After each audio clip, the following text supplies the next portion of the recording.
Okay, hi everybody.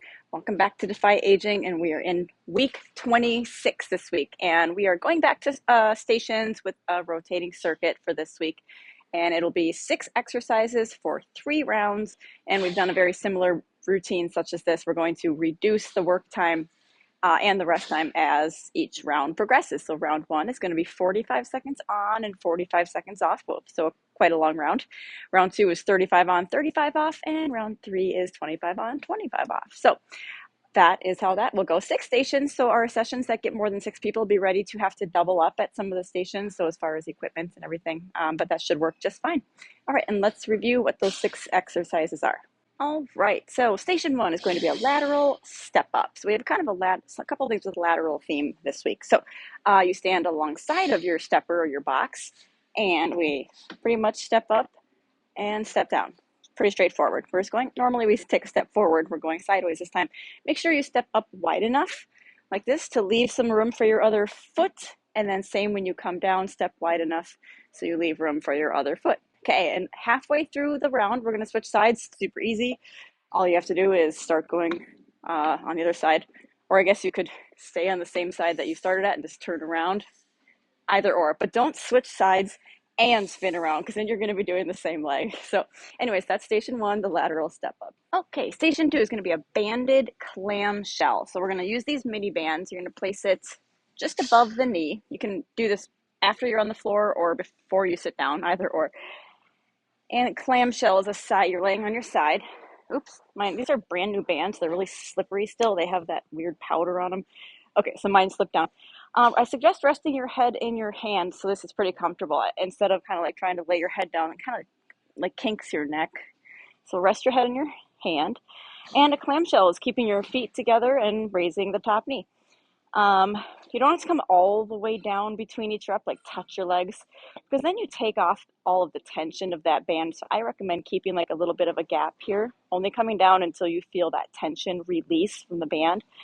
Be sure, it's tempting to want to do a bigger range of motion than our hips will allow in order to make ourselves feel like we're doing that. We tend to want to rock. See how now I'm tipping and rocking backwards?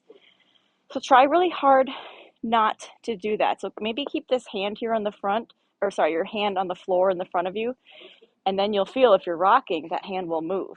And if you're not rocking at all, it should stay put. That's a good way to kind of tell if you're rocking or not. This one is a little tricky to switch sides. I mean, it just takes a second or two. So all you have to do is roll over, and you can start your other side. So be ready to do some rolling. Now, if anyone is not getting under the floor, I shouldn't have taken that down because I still need it. You're going to be on an incline. Okay.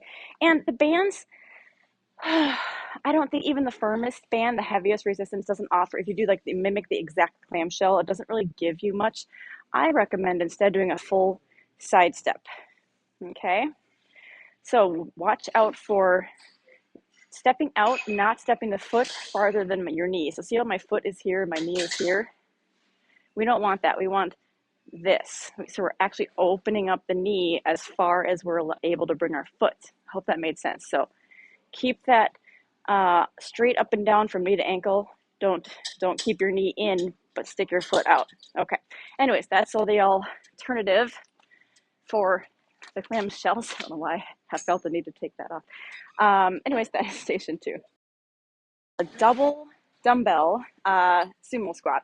And we've done sumo squats quite a bit. There's just so many ways to do them. You can do them goblet style. You can do them with a kettlebell hanging straight down. We can do like the rat, whatever. I don't think we've done this style though. So sumo squat is wide. Stance is very wide. It should feel like awkwardly wide with your toes slightly angled out. See how my toes are going to the corners? And the dumbbells are going to just hang straight down the center, just like if we have hold on to a single kettlebell and it hangs straight down. Okay, so you have to kind of hold your arms in a little, because if you just let your arms comfortably hang, they kind of run into the legs. So dumbbells are in the middle. Make sure you're getting a little bit of natural forward lean with your sumo. So I'm kind of doing a forward lean. It's not excessive, but if you try to stay perfectly upright, that puts a weird, the alignment gets thrown off in like your insertion of your hips and your knees. So make sure to get that gentle forward lean. pick some challenging weights because sumo squats are a very strong exercise. They're using your hips, your glutes, your hamstrings, all that good stuff. So that's station 3. Station 4 is a slam ball or a medicine ball overhead press. So yes, it's a shoulder press, just like any shoulder press, but similar to the sumo squat, you can do shoulder presses with lots of different tools, dumbbells, kettlebells, barbells, balls. So we're going to hold the slam ball, obviously on the sides, but I want to make something kind of clear about that in a second.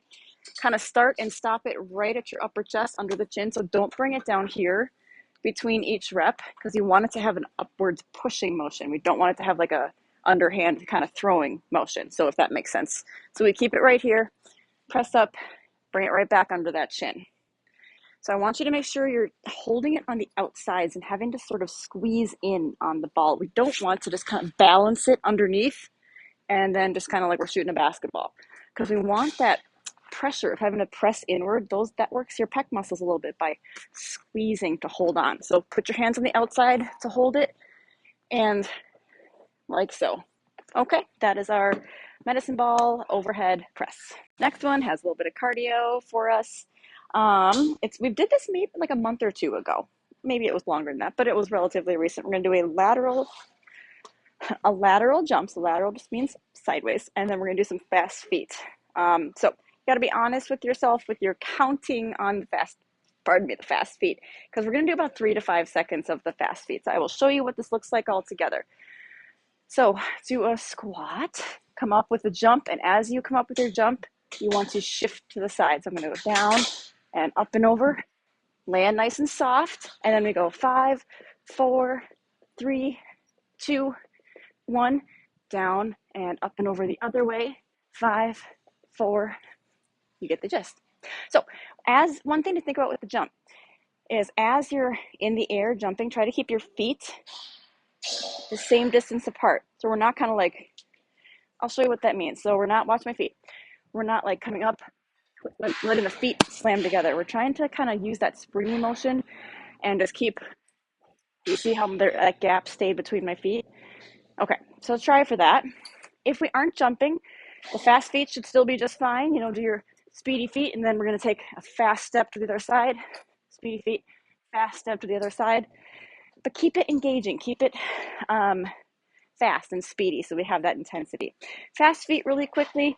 If you can tell, maybe you stay on like the balls of the feet. So your heels, if they touch the floor, it's very light, but you never really fully put the heels down. And I want to make sure we know the difference between the balls of the feet and the toes, the tiptoes, because I see a lot of people when I say balls of the feet, they kind of go up like this. So that's being on your tiptoes. But you're just like light on your feet. Like if at any point you had to shift and move, you could do that. So anyways, that's our lateral jump with fast feet. Low plank hold, just a good old-fashioned plank. So last week I know we had the low plank with the toe taps. So if you were able to get those, these should be almost even easier because you don't have to do that extra movement. Although, I've heard some people say they like adding things like the toe taps into a plank because it kind of keeps your mind occupied. So there is that. But anyway, low plank, elbows and toes. Watch out for butts. We don't want the butts in the air like that. You can definitely do knees and put the knees down. I like to cross my ankles if I do that, but you don't have to. Watch out, especially for a knee plank. It's really common to see this. So this is not engaging your abdominals whatsoever. So make sure those hips are sunken down. And of course, I believe all of our regulars know you can do a plank option on an incline like this, and that is just fine. We can start there and then over time work on getting lower and down to the floor. So that's our low plank hold. That's the final station. All right, everybody. So the team builder is going to be another slam ball group exercise this time. So we're going to be in a large circle with everybody.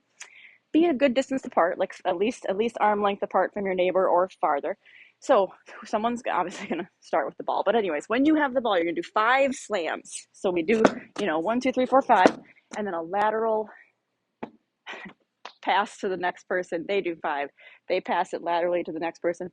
When you get back to the start person, we go again, but the other direction. So everyone's going to get 1 toss going to the left and 1 toss going to the right, and then a total of 10 slams between the 2 sets of 5. So anyway, if you got a larger group, it'll take longer to get around to you again, but that's our team builder. Okay, everybody, I hope you enjoyed this week's workout for week 26. I will, of course, see you back in week 27.